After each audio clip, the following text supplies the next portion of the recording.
Okay, welcome everyone who has joined us today from all over Asia and Europe to this webinar, Beyond Society 5.0, Anticipating the Next Stage of Youth Leadership. My name is Freya Chowpool. I'm the Youth Project Lead here at the Asia Europe Foundation, or ASEF, and I am very happy to be hosting today's event. I'm sure most of you are already very familiar with what we do here at ASEF, but for those who are maybe hearing about us for the first time, we are an intergovernmental organization created in 1997 with the mission of organizing platforms that facilitate bi-regional dialogue, knowledge exchange, and collaboration among experts, academics, policymakers, thought leaders, and especially youth from Asia and Europe across different thematic areas. And I know today we are joined by a lot of inspiring youth leaders from across both regions, as well as passionate stakeholders working with young people. So thank you all so much for joining us today. At this point, let me give everyone a brief run through of what we have prepared for you for this 60-minute session. We will begin with an introduction to the ASEF Young Leaders Summit project, share our reflections a little bit on the past 3 years, focusing on the topic of Leadership in Society 5.0. We're then going to hear directly from 2 ASEF YLS alumni on their experience and their reflections on the topic, and then hear from 2 leading experts on the future of society and the role of youth. You will have the opportunity to ask questions to both our experts and alumni, and we hope you will stay to the end so you can hear our very exciting announcements. For the Q&A session itself, we would love to hear your thoughts and delve in deeper into the topic with you. So we highly encourage you to use the Q&A function on your Zoom panel where you can pose your questions, upvote any questions that you find interesting or reply to them. So do let us know what you think, and you can also use the chat to share any thoughts or comments, as well as perhaps where you're joining from today. So with that, let's get started. The ASEF Young Leaders Summit, or ASEF YLS as it's known in short, is a project we've been running since 2015, focused on leadership development for young people across Asia and Europe, really focused on global leadership skills. What does it mean to be working in diverse teams, build intercultural understanding, and be able to work together across 2 continents? This project has 2 components to it, both people-to-people exchange and knowledge exchange. And our people-to-people exchange activities aim to provide us with input on the needs of young people and gaps in data to help us design the research that we conduct. And the reports that we've produced as part of our knowledge exchange activities then provide us with input on how we design our peer-to-peer activities, people-to-people activities, with additional recommendations to decision makers and youth themselves. And in the past, we've covered topics such as entrepreneurship, youth employment, sustainable development, ethical leadership. And for the most recent 3 years, we've been focused on the topic of leadership in Society 5.0. And we really wanted to take this opportunity today to reflect on our exploration of this topic. It's inspired by the Japanese Cabinet Office idea of what a human-centered society looks like.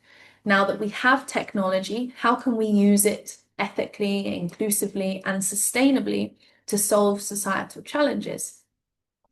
And on this topic, we have produced 2 youth reports exploring different angles on how young people see societal leadership, the role of technology, the future they wish to see, and whether they feel prepared for it or not. And we will share links to both of these reports in the chat itself. We've gathered over the perspectives of over 12,000 youth voices in these 2 reports, and we'd like to share with you just some of the key takeaways that we've seen. There's a lot, so please read the reports themselves. I don't want to go into too many, but I wanted to highlight just a few just to showcase a little bit of what we've seen.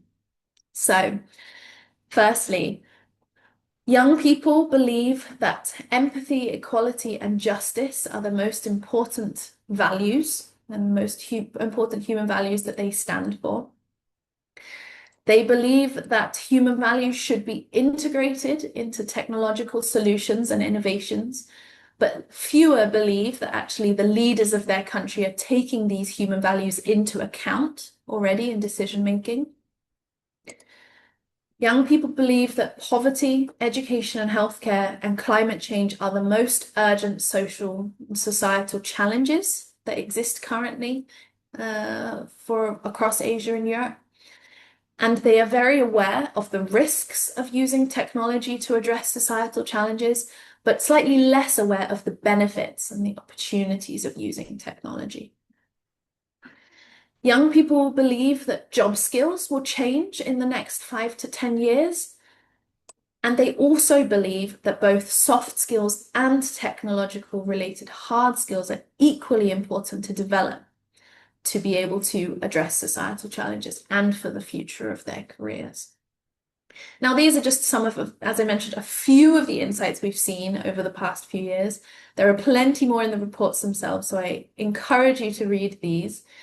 But I wanted to showcase these because we produced these two reports, and we were working a lot on this topic of Leadership in Society 5.0. And at the beginning of 2025, we knew this was going to be our last year focusing specifically on this topic, although there are lots of overlaps with other topics. And after these 2 years of working on the topic, we had so far brought together over 170 participants to Singapore, Spain, China, Hungary, together with leading experts to explore Leadership in Society 5.0, what it looks like. And we'd produced these 2 youth reports.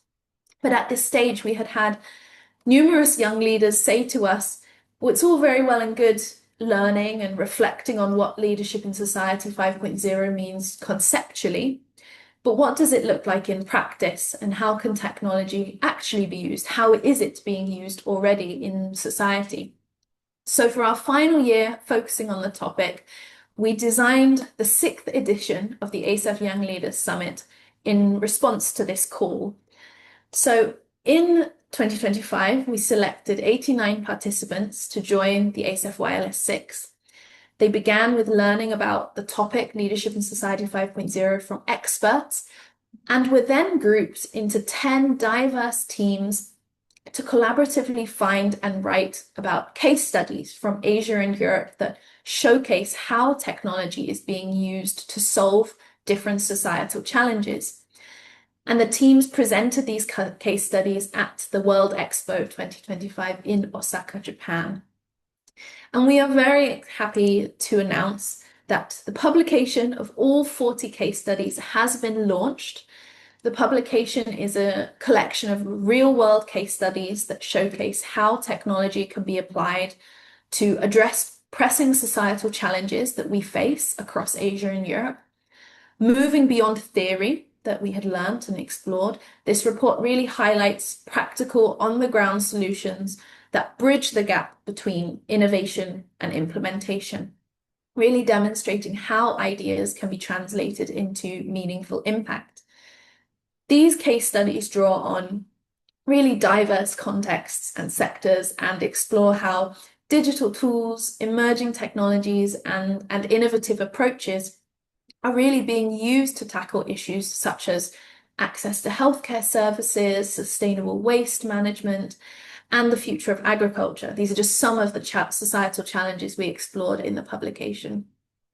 And each case study illustrates not only the potential of technology, but also the importance of local adaptation, cross-sector collaboration, and human-centered innovation. And this human-centered is a word that you will hear us keep saying today. We're really proud of this publication, but especially because it is written by young people. So that all of the reports that are featured in the publication are all written by the participants from ASEF YLS 6, especially written for other young people. So for youth, by youth, for youth. And it's really a testament to cross-cultural collaboration as well, because all of the teams were diverse across Asians and Europeans. With that, we have 2 of them with us here today who have contributed to this publication and have been exploring this topic with us in the past couple of years. So I'd like to invite Jibile and Zhao to join me on the screen. We are really happy to have you both here with us today. And we'd like to invite you both to share your reflections looking back on the last 3 years of ASAP Wireless, of your own journeys, on the publication itself and the experience, and perhaps, yeah, what has maybe most surprised you about technology and how it's being used to tackle societal challenges. Keep the floor open, either one of you wishes to start. Yeah, happy to hear your thoughts on this. Woohoo! Hi everyone. Hi Zhao. And I don't know, I guess I'm starting. Really great to be back here. And well, the last 3 years, I think my journey with ASAP started even a bit longer back. And was it 2018 or 19? So it was a bit a while back, but that was a very, very good experience. I have to share with you guys, and the relevance of the topic, the people gathered, the diversity of the whole cohort, both participants, navigators, I would say top notch. And but the most important thing that we've learned a lot, and I feel I can say that on behalf of many people. And it also personally for me, it gave back hope for change, hope for better tomorrow, and that we can together collectively can make that. Okay, and Freya, just answering to your thirst, I guess, guiding question, what surprised most about maybe the technology and how do we use it to tackle social challenges? So I would say that the biggest surprise, well, we often talk right now about AI, Web3s, big data and transformation and so on. But on the ground, the most impactful solutions usually are not tech.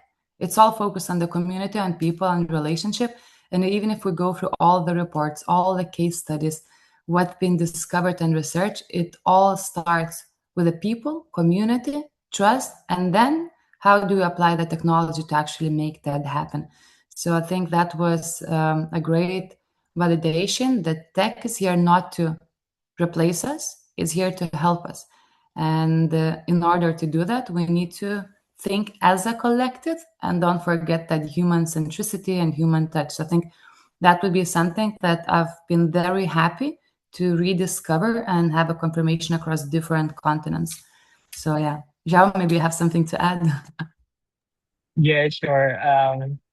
Thank you first of all for ASAP as well for inviting me to share my reflection. I think especially during the program, I was representing ASEAN Youth Organization. So mostly the work that I have done is quite related to the ASEAN youth development. Um, okay, so what surprised me the most, to be very honest, a lot of things surprised me, but like, so I would just choose one or two things right now. Um, it was, I think I was having this conversation. I still remember with one of the delegate of this summit in Kansai University. We were talking like about how this person started his community in the country that basically supporting young people there. Because I know that we are very struggling, especially with the grant to support any project that we're going to do in the local grassroots. And it was actually surprising that what he was answering to me, it was like, oh, actually, I work as a freelance to actually support my local community. And I was like, oh, wait, what? So you do freelance for your own community? I was quite surprised with that answer because I thought like, wow, for me, I think I would just work for me and get like a very nice coffee, like a very nice coffee. So like, but then this money goes to his community, which is I think super amazing. So that's actually like what surprised me. I think it's also like related to the gig economy, right? Which is somehow can be a very unstable unstable like job, and sometimes can be a trap as well. But I think I've seen this now as a way to to actually survive, and at the same time to also support the the thing that we really want to fix, that we really want to give the change to the society.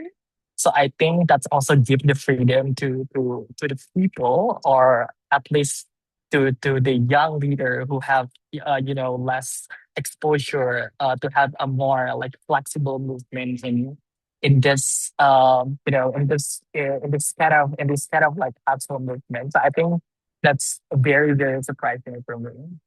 Um, yeah, I think what amazed me the most as well, other than that, is that um, at least in my country, a lot of young people actually skip the traditional path to be skilled without getting into degree. Because in fact is that only 10% people in Indonesia actually go to the university due to financial barriers, which is super sad fact. Like Indonesia is a very big country. We're like, I think the fourth most populations in the world right now, but only 10% can go to the university. So along with this fact, a lot of people have a very like skill gap between like each other. Some are very well skilled, some are very like don't know even how to, let's say, operate legal workspace.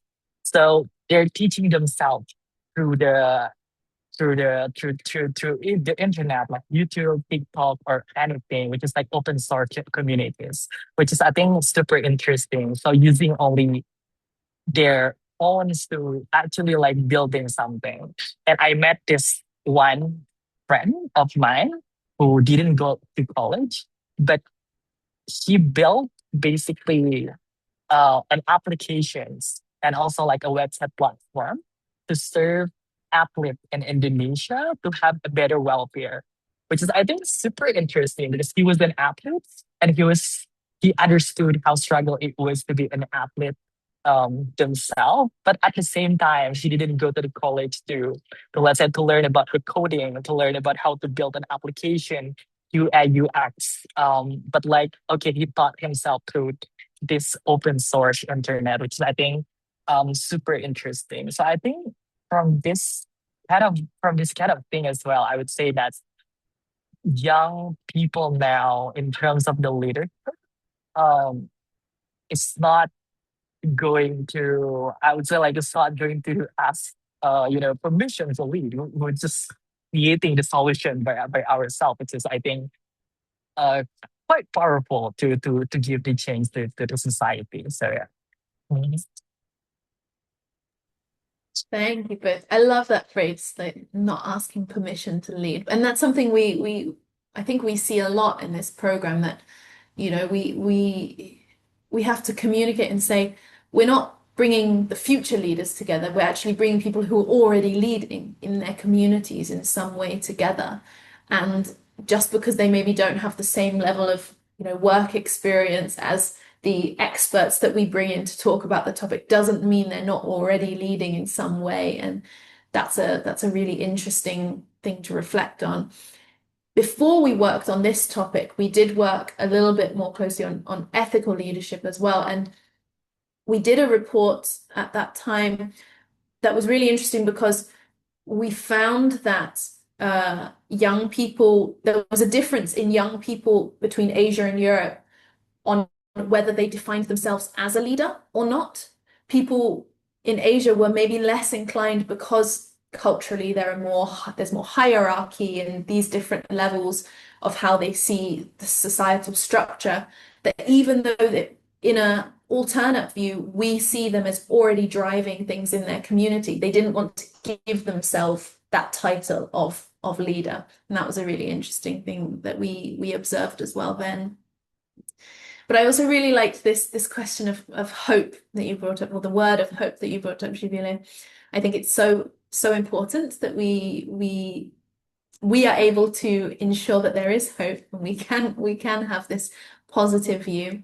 But I'm going to ask both of you a question to maybe tease out some other thoughts with this, which is, we've been really focused on how technology can be used, ethically, sustainably, and inclusively for a human-centered future. But how do you both actually feel about the future? And maybe how do you think your peers and in your conversations with other youth, how do you think young people feel about the future at the moment? Either of you. All right. Okay. All right. I'll go first then. Um, that's a very good question. To be honest, because we were discussing about hopes, I would say I feel the mix of real hope and also careful caution at the same time right now.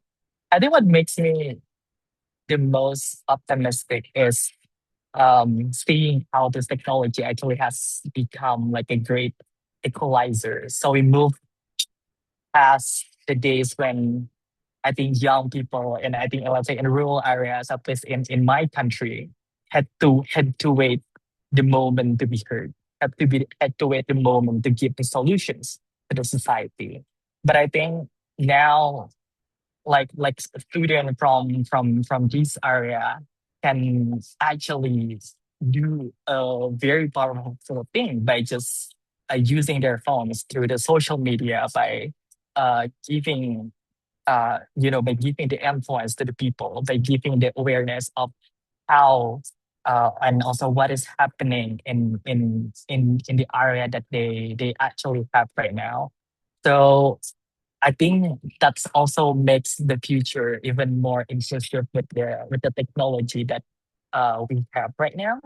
However, I think as a social worker myself as well, I would say like I'm stay cautious because human-centered future only works if we don't leave people behind in digital poverty.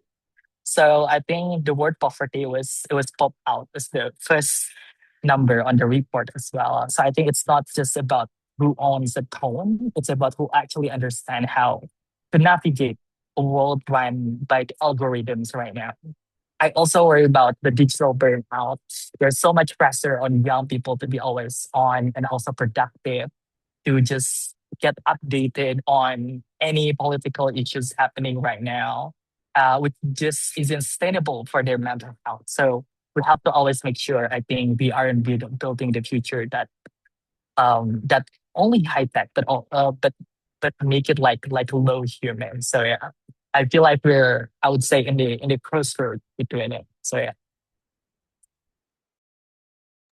Okay, maybe I can add a couple of things. So it depends on the day, perhaps, how they feel about the future, but I have mixed feelings, both positive and awareness that it can be a threat.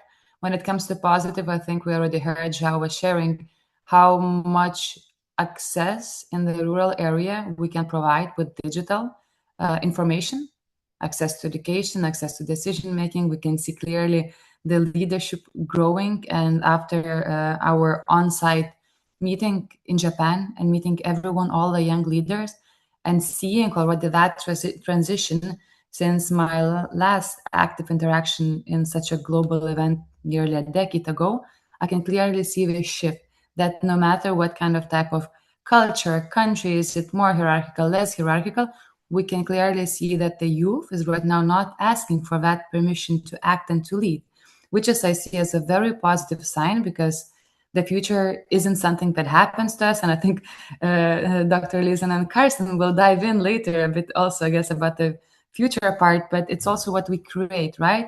We can always predict some things, but what we do here and now with the information we have.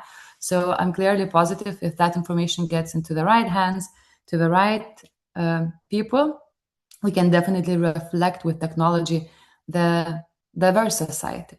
The risks I'm seeing, maybe to going a bit for overall global level, is that who is training the data and who has access to that technology? Does the data reflect actually of minorities, or it's being trained on the majority of individuals? Do we keep the focus on the languages, the cultures that are not on that global scale? And aren't we creating the digital society that is excluded again? So these are the risks I'm seeing when it comes to technology. But overall, I am very positive, especially after meeting so many young people, hearing the way they think, they act, how much courage they have to do that change. And also I'm seeing a big focus on the local communities to help actually not to create more separation, but to align and to co-create. So that would be maybe my more like overall as well approach and perspective on that. So to support Zhao's, yeah. Thank you both. I think this is really yes, I mean so I've tried to also absorb and reflect on my own thoughts, because at ASEF we've also really been seeing these reflections amongst young people in the last 3 years, that there is a lot of hope, a lot of optimism, but also a lot of that uncertainty and fear of the future, and of these perhaps uncontrollable aspects of technology that we are seeing. Zhao, you mentioned the burnout, and we can have, while it increases access, as you said, Jibril, it could also perpetuate inequalities if the data is not being trained on inclusive of minorities and other cultures. And so I think, yeah, we've also been trying to see how we respond to this. So on this note, I'm going to thank Suvilo and Zhao and for sharing your experiences and perspectives, and send you away for a little bit, but bring you back again later. But to our audience, a reminder that you will be able to ask both Jibril and Zhao and our next speakers any questions in the Q&A function. I see some already coming in, so continue these.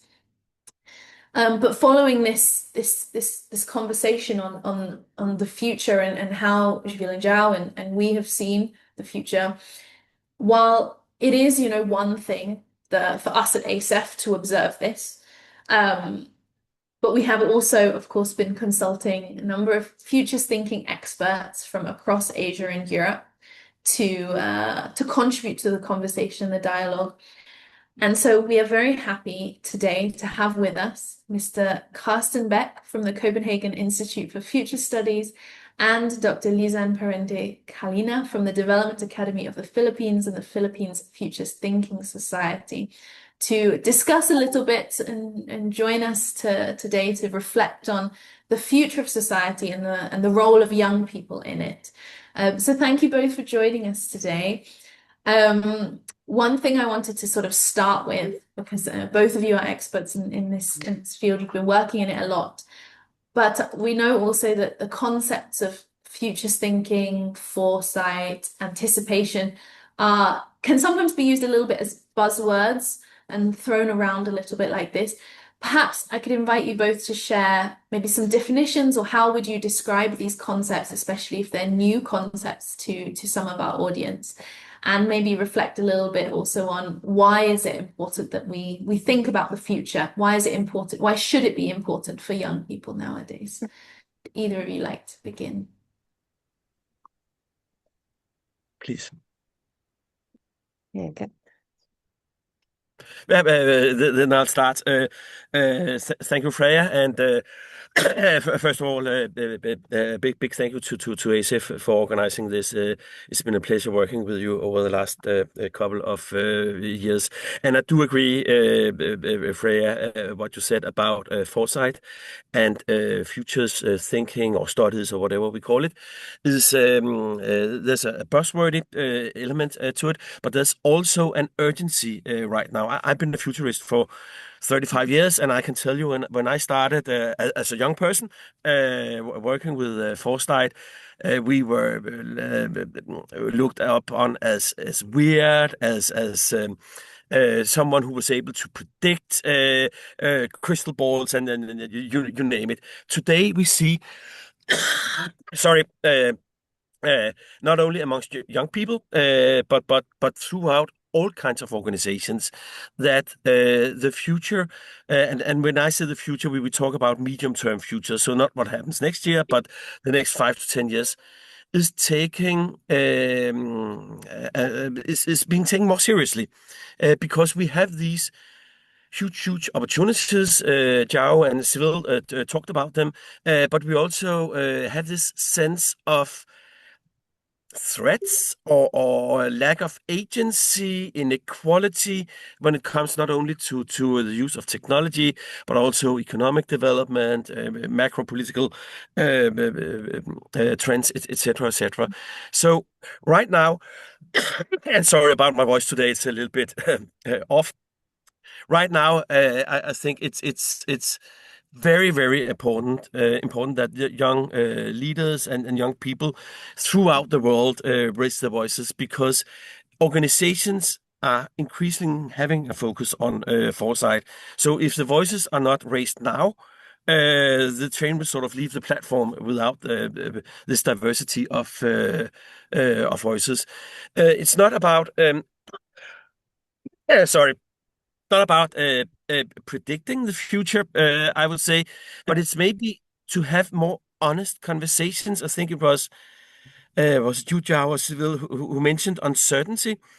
I think there's lots and lots of uncertainties out there, and one of the things I would hope would be an outcome of this increased focus on foresight is to have a comfortable discussion on uncertainties. Normally, when we talk about uncertainties and leaders talk about uncertainties, that's bad. That's negative, because we don't know the right answers. And I actually think that all our societies would benefit from a more open and diverse discussion on what are the key uncertainties facing us, and how should we tackle the consequences of these uncertainties. Over to you. Yeah. Thank you. I love that idea, Karsten and Frey. It's really nice to be back, and it's my pleasure to be with ASEF in today's webinar. And of course, yes, future thinking, foresight, or anticipatory governance, these are buzzwords, and you often hear this. And yeah, you're right, Karsten. A lot of organizations are taking this seriously already. In the Philippines alone, we've tried to democratize future thinking and foresight in the country. And it's really, looking at the growth and development of that, we're very happy seeing the acceptance and appreciation of the citizens and of the youth, of our young leaders today. So when we talk about futures thinking, some would say that, oh, it's like about, it's very far away from today. But no, it's really all about today for tomorrow. And that is making sustainable development. That is really all about intergenerational equity. It's not looking at 5 years from now, 10 years from now, 20 years from now, but it's really today. We have to work today, be it personal futures or organizational futures or for the community, but it's really working today, preparing for tomorrow. And actually, the role of the youth in futures thinking is very important because they bring in fresh perspectives, fresh ideas, and we really love them working on scenarios and have them capacities build capacities and skill sets, because future thinking or foresight is not only about using the tools that we have, but it is really all about mindset.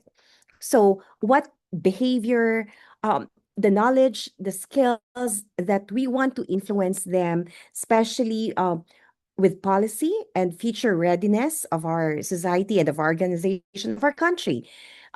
We need leaders who have this anticipatory mindset, anticipatory thinking, looking at the game of the long, because that's really all about future thinking. It's a game of the long.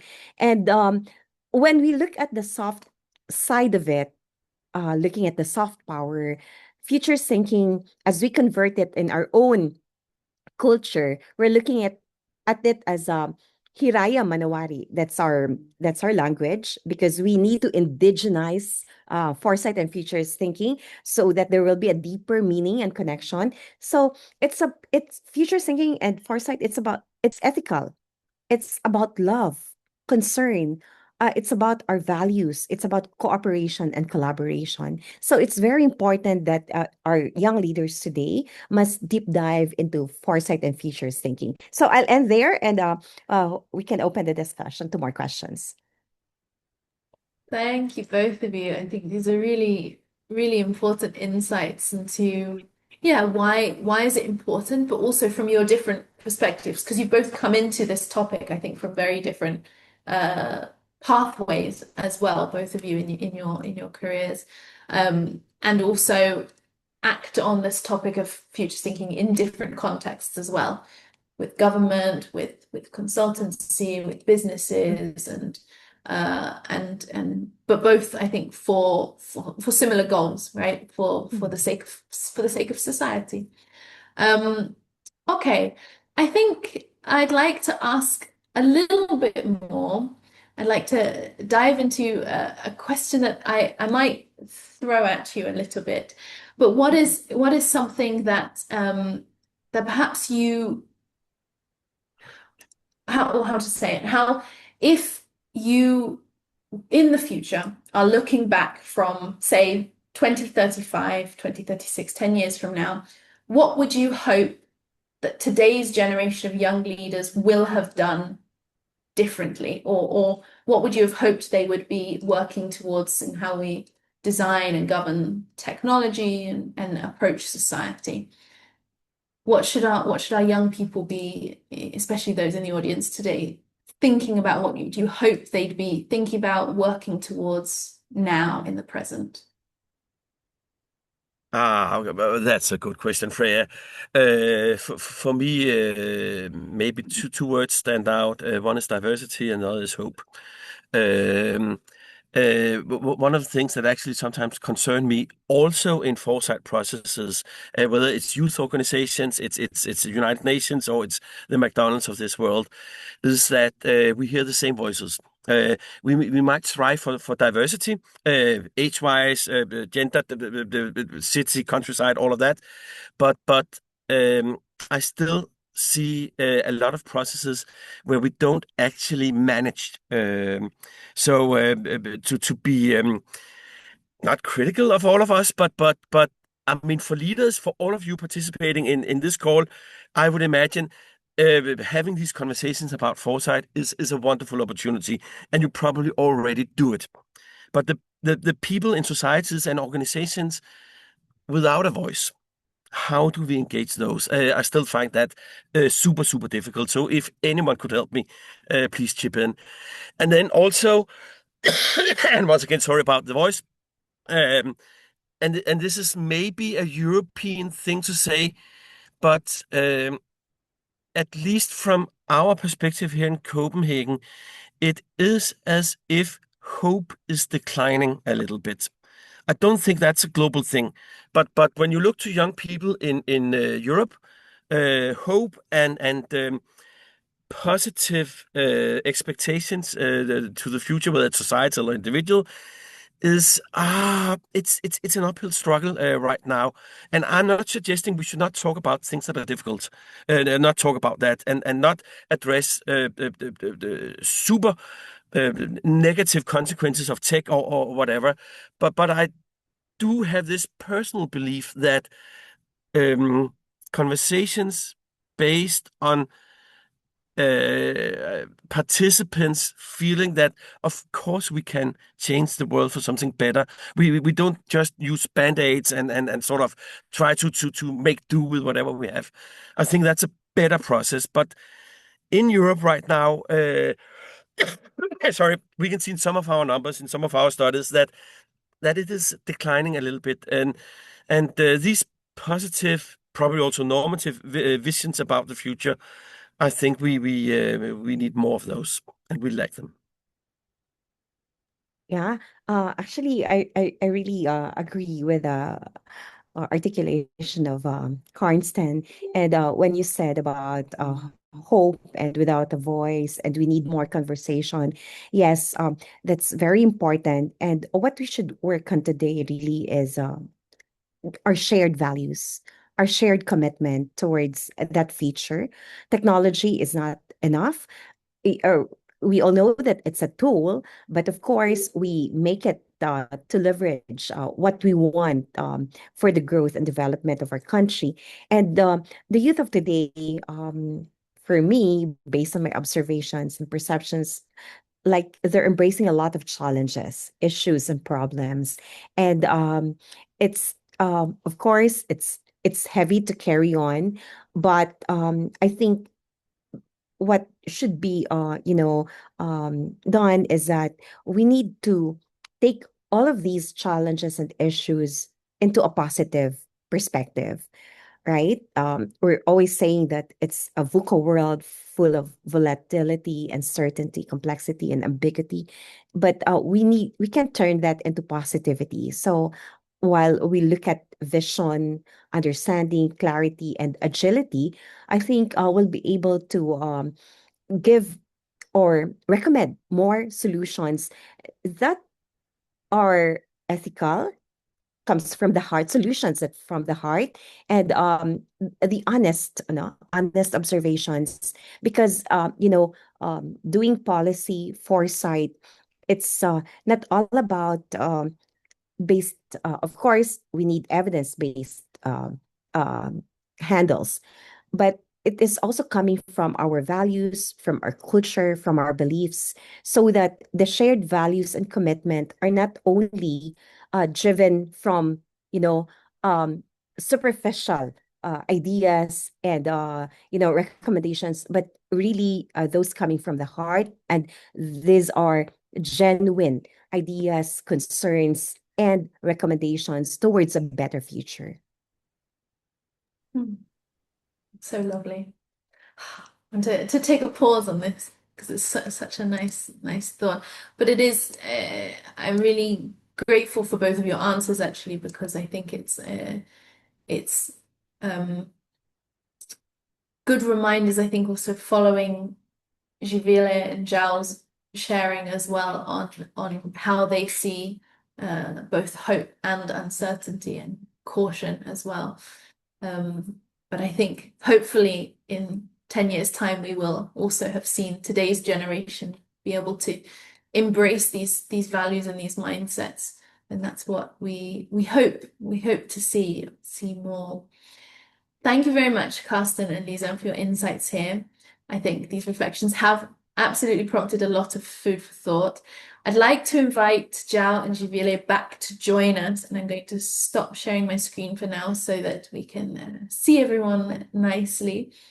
And open it up to questions. We have a little bit of time still left. So a reminder to keep adding your questions into the Q&A. I'll have a quick look through them, but while I do that, perhaps I'd like to invite Zhao and Jivile just to very quickly share if you have any initial responses to Carsten and Lisan's sharing to start us off with. Either of you have any reflections from what they shared? For me, it's more like I second that. Like both shares and insights were like just resonating, and they covered it very nicely. And we still go back into the same focus, right? Human centric, and the values, humanity, people, and then technology that helps to elevate that. Yeah, I think for me it's super relevant and also inspiring. Especially I would say how we see young people, not just for at least for the next 10 year, how it's going to be looks like. So yeah, definitely inspiring and would love to discuss that. Yep. Thank you, Zhao. Okay, we have lots of questions. I'm going to start with a question from Madi from the Philippines, who asks, with the role of youth in shaping the future, as a student leader, she and her peers often raise their voices, especially on different socio-political issues. But how can they move forward and make a difference when perhaps those in power, those in decision-making positions, find it harder to engage young people, or it's harder to have their voices be heard? How can young people, what do you think young people can do to take action in this space? I think both from experts who have a lot of experience with leading decision makers and government as well, but also Zhao and Jivile, on you and your peers in working on a ground up perspective. Perhaps happy to hear from any of you here. Jivile, go ahead. I can start. That's a very, very good question, and we can see many cultures and countries having difficulties sometimes with some governments and politics. But so I will come from this more artsy maybe way, but systems aren't usually built to hear from communities at the grassroots. So the best thing what we can do is to be creative and stubborn. And what we've kept hearing and seeing from the case studies, right, that even though, let's say in this case, political systems or governmental won't listen maybe sometimes, but who is going to listen to you? Your community. So usually it takes one person to stand up and to build a strong narrative together with the group, with a shared problem, an issue. And then that creates pressure from below and up. So I feel like being creative and looking how to enter not through the front door for that system to change, but a bit maybe from the back door, so that move would happen. That would be one of the way to approach it, in my opinion. It's hard. It requires being stubborn, strategic, but perhaps that's one of the ways we keep seeing right now, youth both in Europe and outside Europe, making those changes. So that would be my take on that. Okay, let me jump in on this. I think that's a very great answer, Zipili. Yeah, I would say that gives some pressures to the stakeholders, to those who actually have the decision is also matters. And I think it's also important for young people to understand where we are actually right now, whether we're actually sharing power, or is it just making the youth exclusion just look more mattering right now. So I think about how this also youth participations in the contribution, in the idea to the stakeholders to be in a more meaningful participation. So what I see right now, there are a lot of the youth washing, especially with the technology that we have, a lot of digital washing.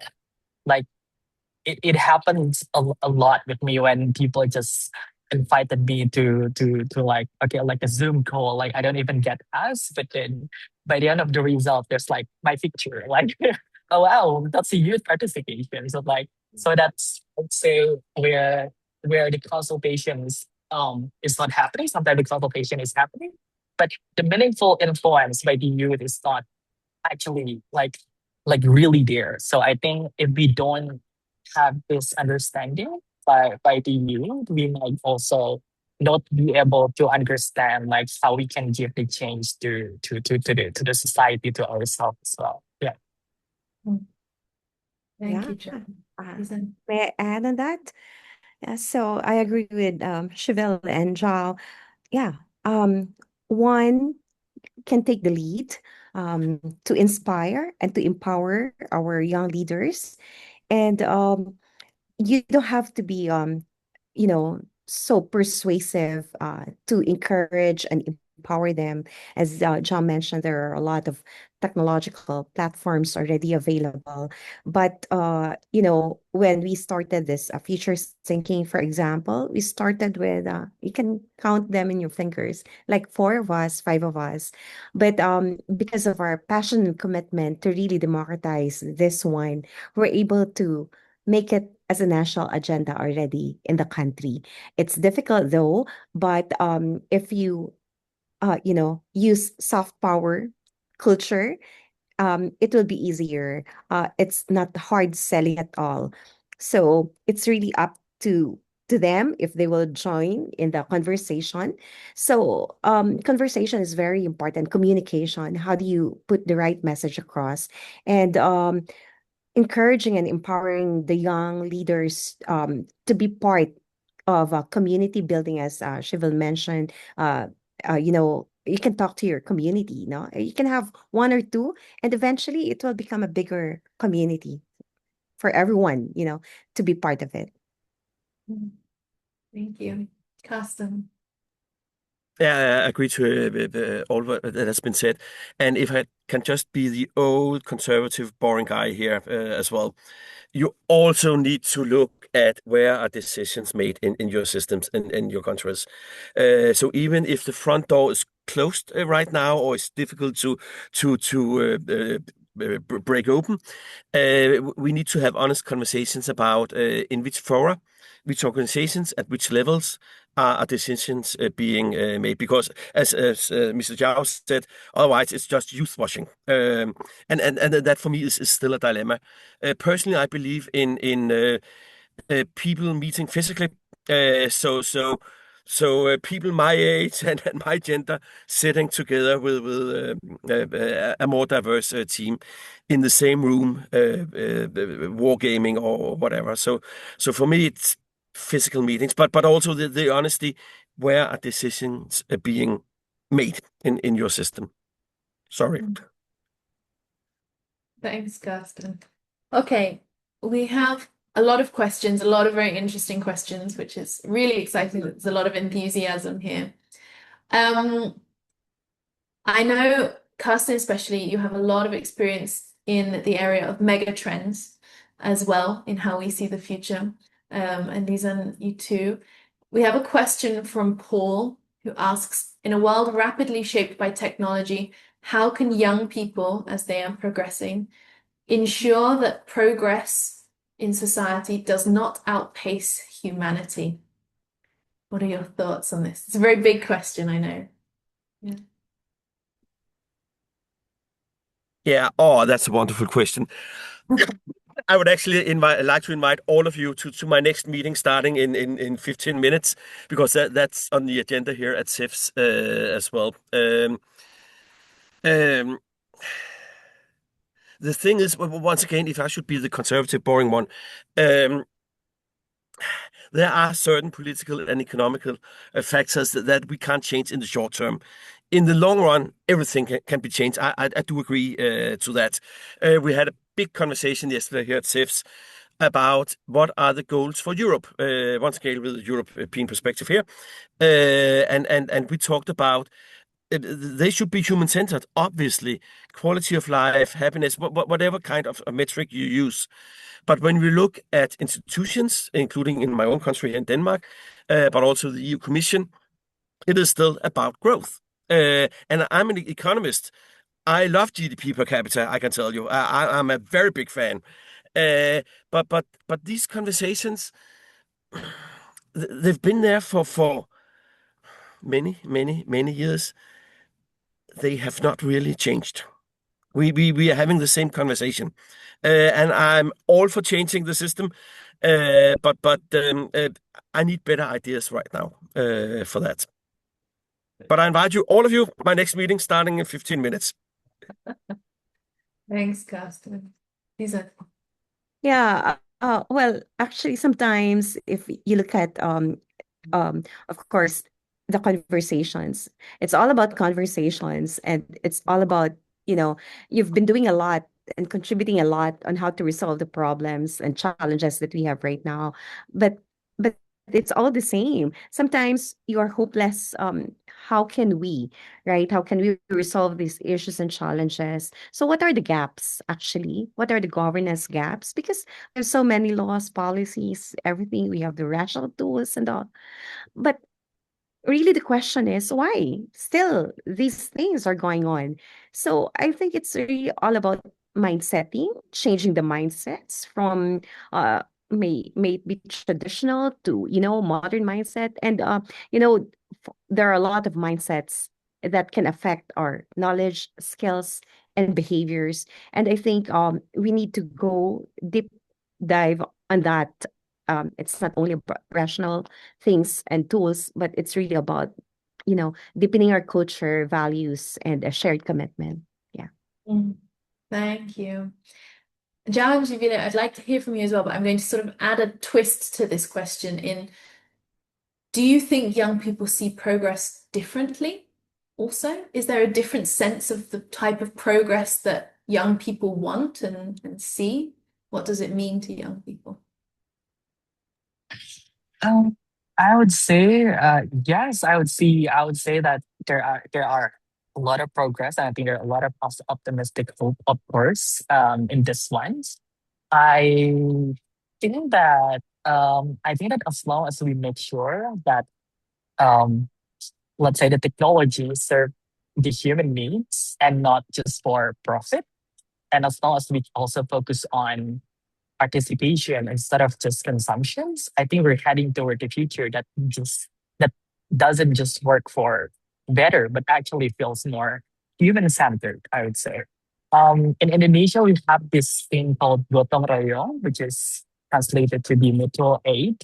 And I see a lot of crowdfunding happenings to support a lot of social volunteerism work here, which is I think that's a good way as well how this technology actually support the progress for this youth progress and also meaningful participations. Yeah. I can just briefly chip in what Karsten been saying, like, oh, over a decade and we still haven't made a decision or agreed on something, and we keep seeing that happening. So what I'm noticing and seconding Zhao, that the younger generations right now are very